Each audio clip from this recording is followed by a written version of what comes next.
রাজশাহীর সুলতানগঞ্জ নৌবন্দর পরীক্ষামূলকভাবে চালুর পর থেকে কার্যক্রম বন্ধ রয়েছে। ব্যবসায়ীদের দাবি, পাথর আমদানির জন্য এটি সহজ রুট। এতে যাতায়াত খরচ প্রায় অর্ধেক কম লাগবে, পাশাপাশি সময়ও লাগবে কম। আমাদের বাংলাদেশে আমরা চাই কি, বিদেশ থেকে যে পণ্যটা আমরা নিয়ে আসি সেটা যত কমে আনতে পারবো তত বাংলাদেশের আপনার ডলার বিদেশে কম যাবে।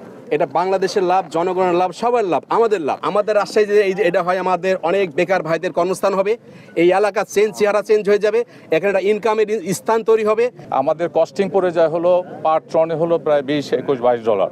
আর আমরা যদি এইখান দিয়ে পাথরটা আনি সেটা আমরা 9 থেকে 10 ডলারে আমরা দেখেন আমাদের কত ডলার সেভ হয়ে যায়, 50% ডলার সেভ হয়ে যায়।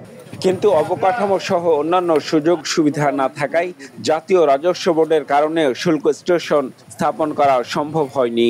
নৌবন্দর এবং জাতীয় রাজস্ব বোর্ডের মধ্যে একটি টানাপোড়ার কারণে এবং তাদের মধ্যে অন্তর্দ্বন্দ্ব সৃষ্টির কারণে আমাদের নৌবন্দরটি চালু হচ্ছে না। তবে অবকাঠামোগত সুবিধা ধীরে ধীরে বাড়ানোর কথা জানিয়েছেন বিআইডব্লিউটি এর চেয়ারম্যান।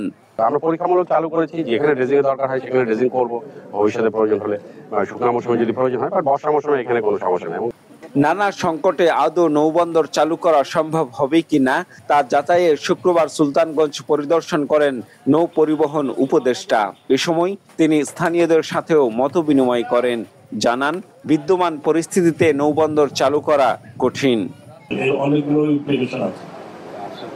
রাস্তাকে বানাবে, এখানে পোর্ট অথরিটি কি করবে, কাস্টমস কি করবে, অন্যরা কি করবে।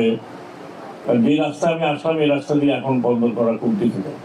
গত বছর পরীক্ষামূলক চালুর পর মাত্র 4 দিনের মাথায় নাব্য সংকটে আমদানি রপ্তানি বন্ধ হয়ে যায়। তবে বর্ষা মৌসুমে পদ্মায় নাব্য থাকলেও শুল্ক স্টেশন না থাকায় নৌবন্দর চালু করতে পারছে না বিআইডব্লিউটিএ।